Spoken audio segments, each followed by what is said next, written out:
On to the Indianapolis Colts. They've lost Charvarius Ward, the corner. Sorry, no, they've gained Charvarius Ward. Apologies, I'm going the wrong way around here.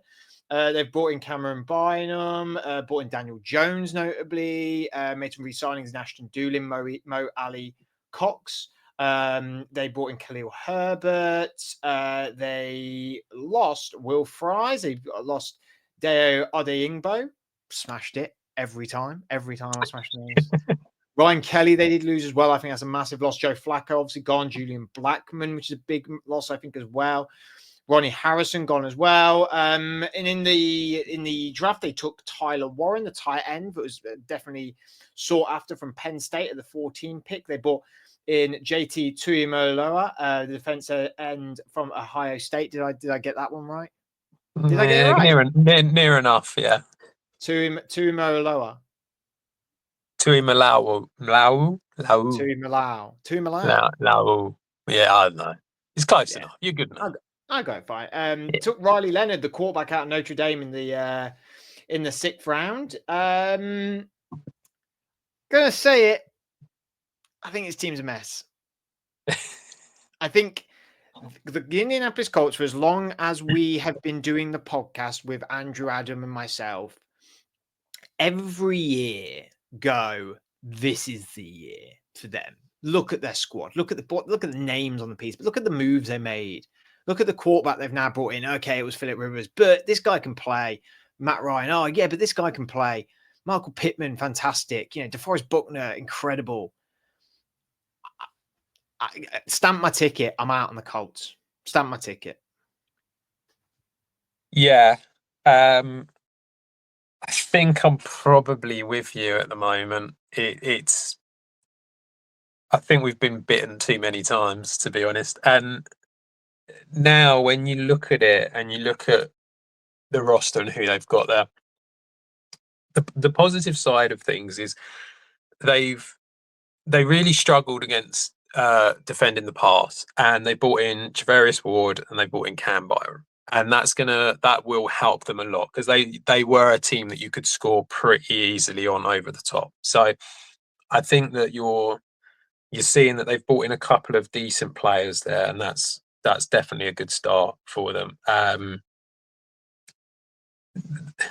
The offense was okay last year, but that's probably about as nice as I can be about it. It was predominantly through Jonathan Taylor, and that was about it. But it was largely because they had Joe Flacco at quarterback, and there's a limit to what you're going to get from Joe Flacco.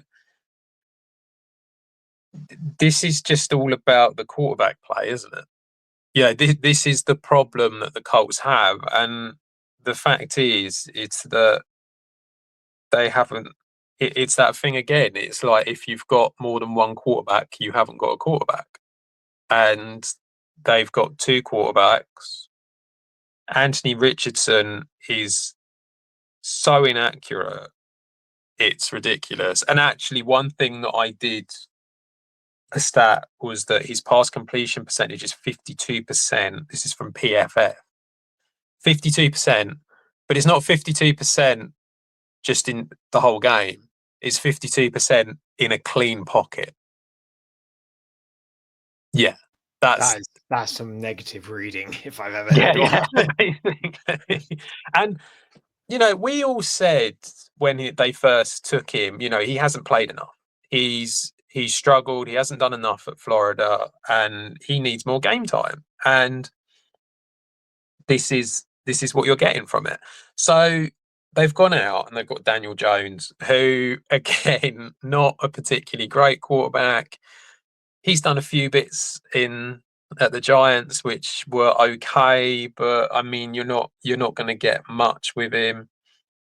And it kind of feels like the wide receivers that they have are okay, but they're not great. Michael Pittman, Josh Downs, Alec Pierce. There's not a number one wide receiver in that group. There's a lot of twos and threes. You don't think Michael Pittman's number one receiver? No.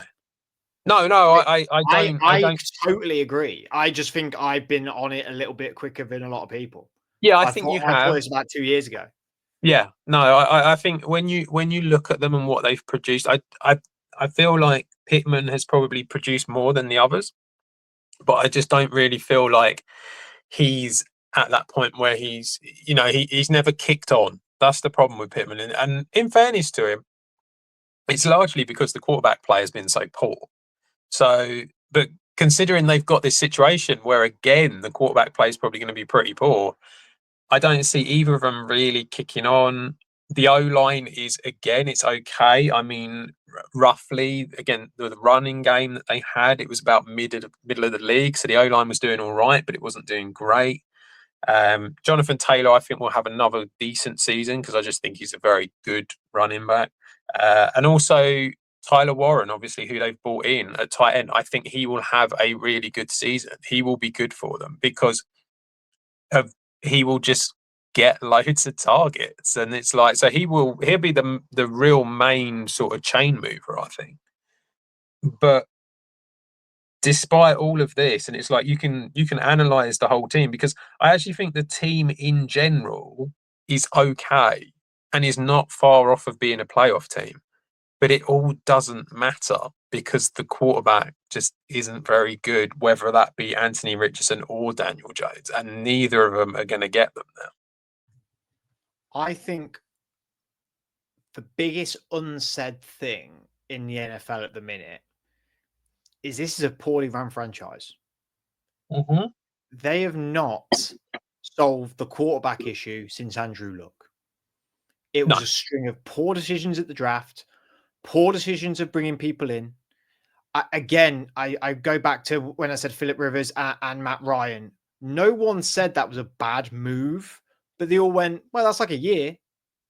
That's a year and they can sort out the quarterback position. That'll but just that's what they solidify it for a do, year. isn't it? It's go out and get the vet, and then basically they got bored of going out to get the vet, so they went and got Anthony Richardson, and it's all falling apart again. And it didn't work, and it's not Mm. worked. And I think we were all quite bullish that we wanted Anthony Richardson to succeed. Like you saw him at Florida, man, he was exciting. Like, Mm. gosh, was he exciting to watch? And I really was rooting for him to be a success, but he's not a good quarterback. Daniel Jones, I think, is a serviceable quarterback. And again, going back to what I said earlier, serviceable quarterbacks can definitely win you a Super Bowl.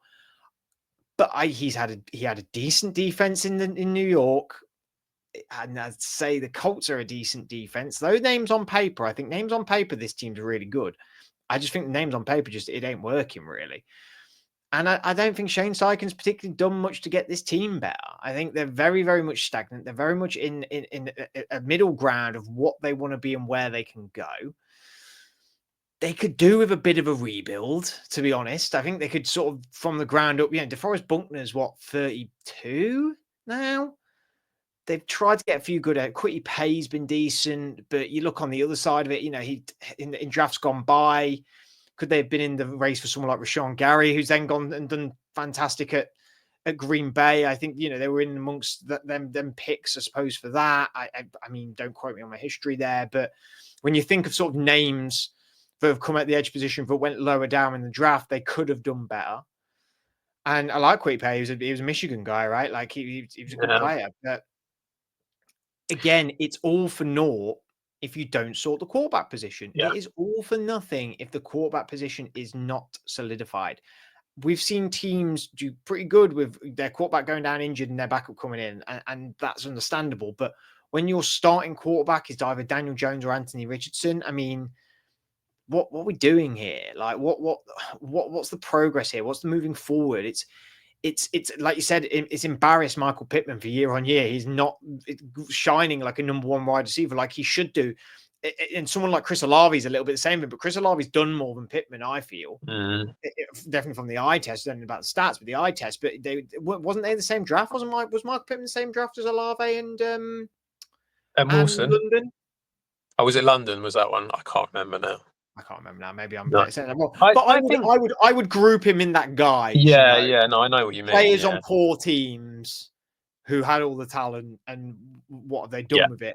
And you just need to start again here. And like I said, I think when people are batting around, the Jets are a poorly run organization. I think the Steelers have become a poorly run organization. I've said that very openly, that we are closer to the Jets than people would like to make out. I think you could lump in the Colts in terms of poorly run organizations. I think, I think Browns are the dead last one, but like that sort of lower tier teams now that are just not sorting it out in the most important places. They're in that chat now. And I don't hear any of that in the media or on social media at all. No, I think that Chris Ballard probably is reaching a point where it's a little bit like how much longer, how much more time are you going to give him? I must admit, the defense, I know what you mean when you say it's all got a lot of names on it, but I do think that it's reasonably all right. And like I said, I think bringing in Travaris Ward and Cat Byram, I think will make a big difference to him. So I think defensively they will be reasonably okay. As we've said throughout all of this, though, it all very much boils down to the quarterback play. And I think, as you say, it's about time that they need to sort of like hit the rebuild button a bit here. And 2026 is it's a good draft to draft the quarterback. There is going to be a few decent guys that you can go out and get here.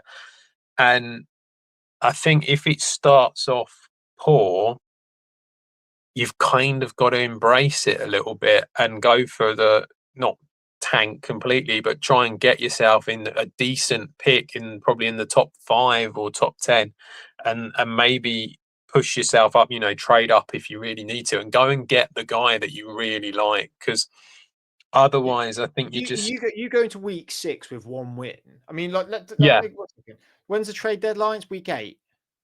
Yeah, something like that. Yeah, I must admit, one thing I have heard a lot of, and actually, in fairness, this would not shock me if it happened because it's a very Colts move to do just before the trade deadline. If you are sort of like a team that is doing not great, but you've got like 2-3 wins and you still believe that you can get somewhere, Kirk Cousins would be a very Colts move to bring in.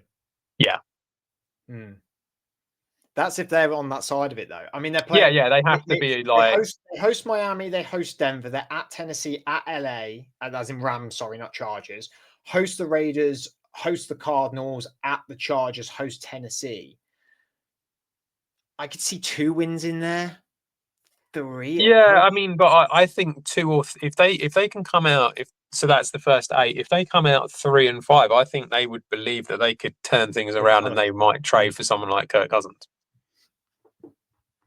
But it won't reset anything. It's just you're not the same.